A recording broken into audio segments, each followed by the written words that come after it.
I'm okay, I'm fine. Kincana, kincana, teng neng neng neng neng. Ku menahan rasa sakit, rasa sakit. Few moments later.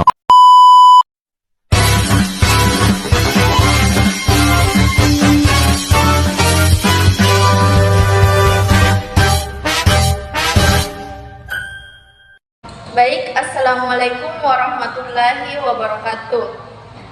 Di sini kami akan mempresentasikan materi kelompok kami. Sebelum kami memulai mempresentasikan, izinkan kami untuk memperkenalkan diri. Langsung saja, di samping kanan saya selaku pemateri pertama atas nama Amin Fasmil, dan saya sendiri selaku pemateri kedua atas nama Miss Dayanti, dan di samping kiri saya selaku pemateri ketiga atas nama Etinur Selvi. Baik, langsung saja inilah pemaparan materi dari kelompok kami.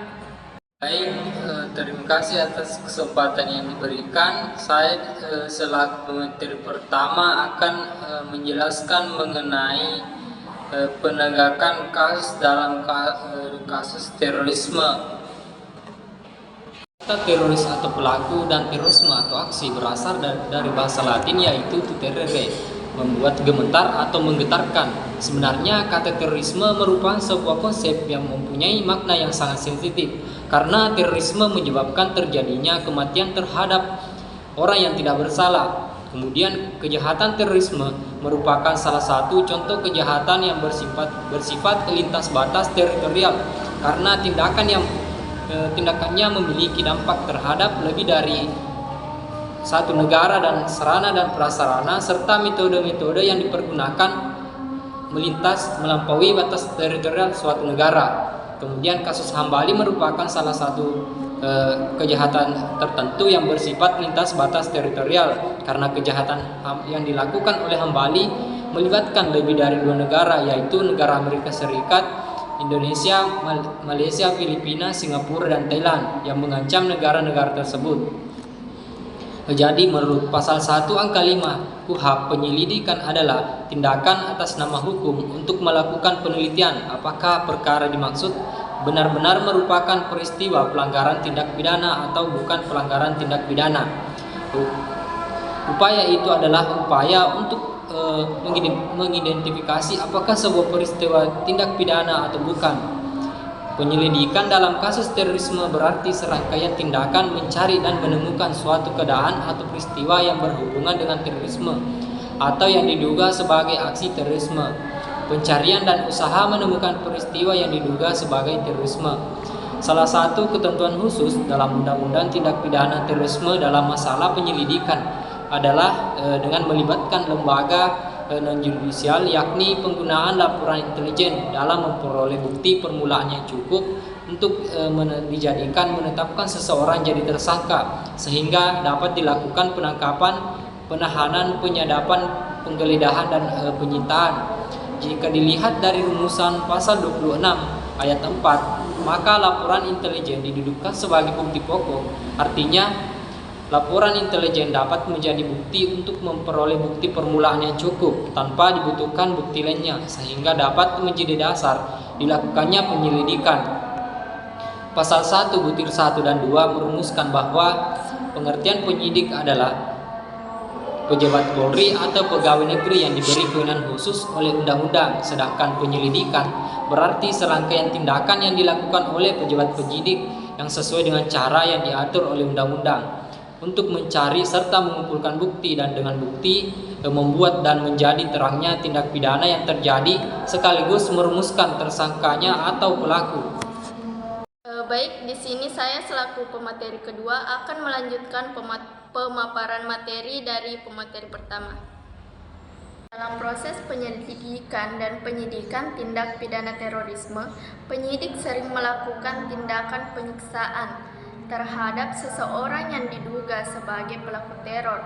Sebagai contoh, terduga teroris Siono yang meninggal saat proses penyelidikan dan penyidikan. Dan yang perlu dicatat juga bahwa lahirnya undang-undang terorisme di Indonesia tidak lepas dari pengaruh dan intervensi Amerika dan Australia.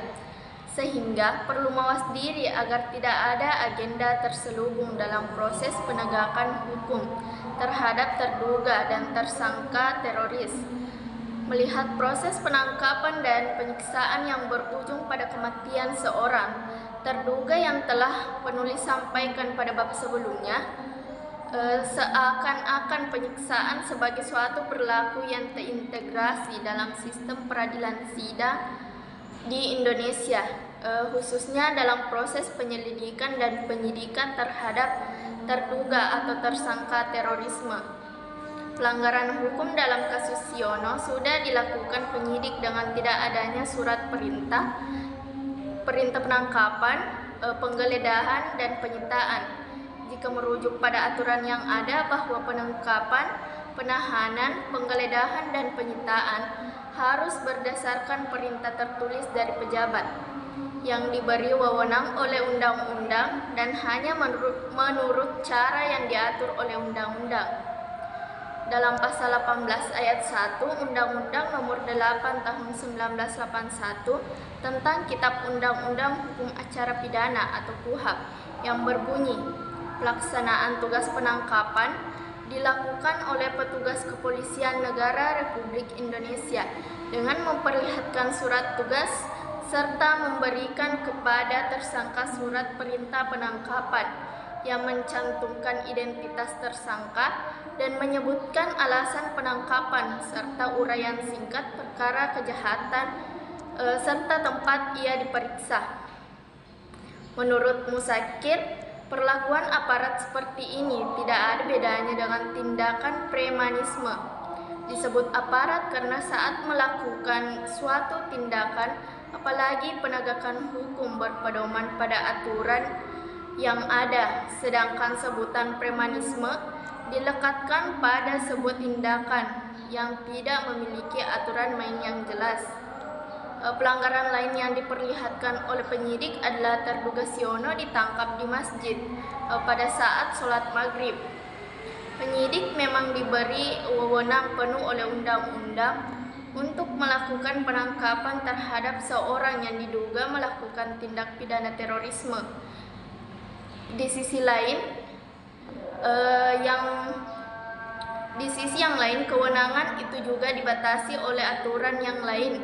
Misalnya dalam hukum acara pidana menyebutkan bahwa ada beberapa tempat yang tidak bisa dimasuki oleh penyidik kecuali dalam hal tertangkap tangan.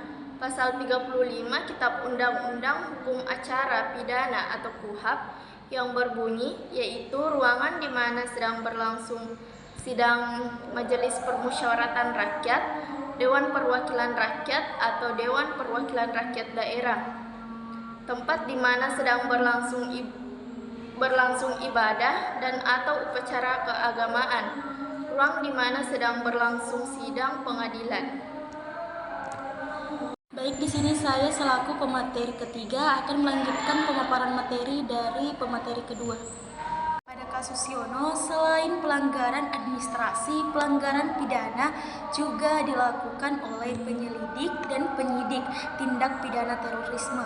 Pelanggaran pidananya berupa penyiksaan yang berakhir pada hilangnya nyawa terduga pelaku dapat dipidana dengan Undang-Undang Nomor 5 Tahun 1998 tentang pengesahan konvensi menentang penyiksaan dan perlakuan atau penghukuman yang kejam, tidak manusiawi atau merendahkan martabat manusia.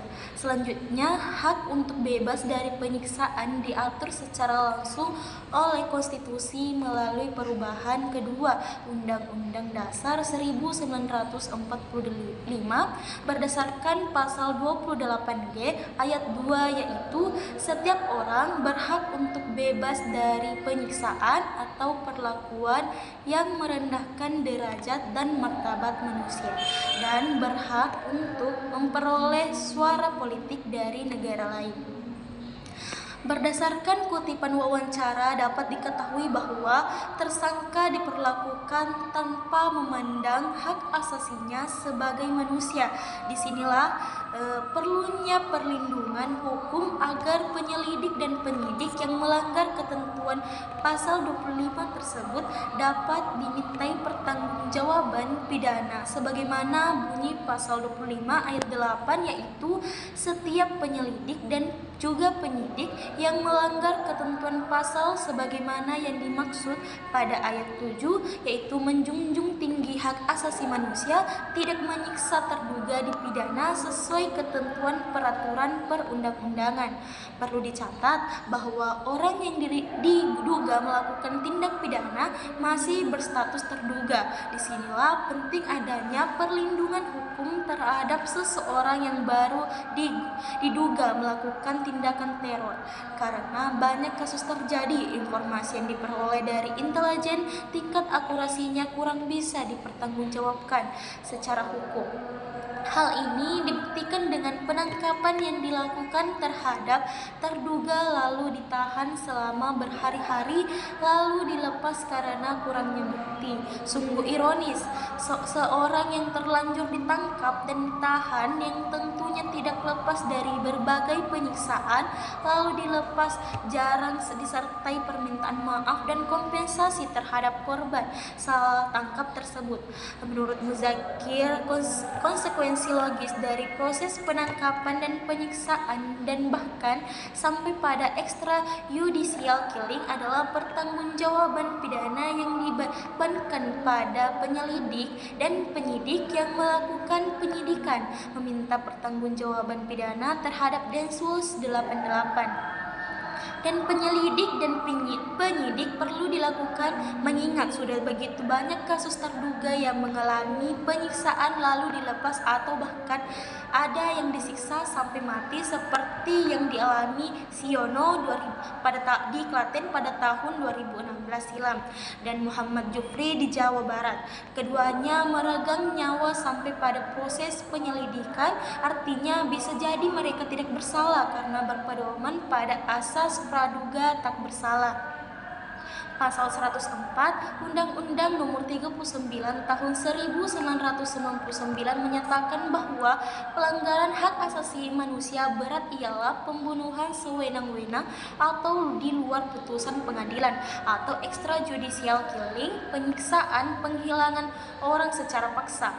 Selain itu, Kitab Undang-Undang Hukum Pidana bisa diterapkan kepada anggota Densus 88 yang terbukti melakukan kejahatan baik berupa penyiksaan maupun penyiksaan sampai menyebabkan matinya terduga atau tersangka, yaitu pasal 422 yang disebutkan seorang pejabat yang dalam suatu perkara pidana menggunakan sarana paksaan baik untuk memeras pengakuan maupun untuk mendapatkan keterangan diancam dengan pidana penjara paling lama 4 tahun.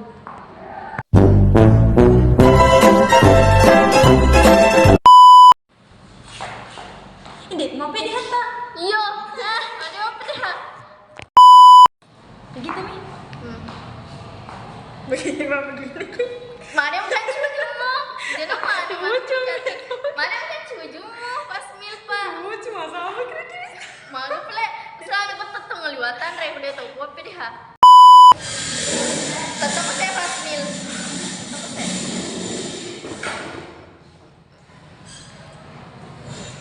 Terus, kedengarannya dia compa. Dia compa pas mil. Ini Mulai nih. Baik. Sedih. Kanan jauh.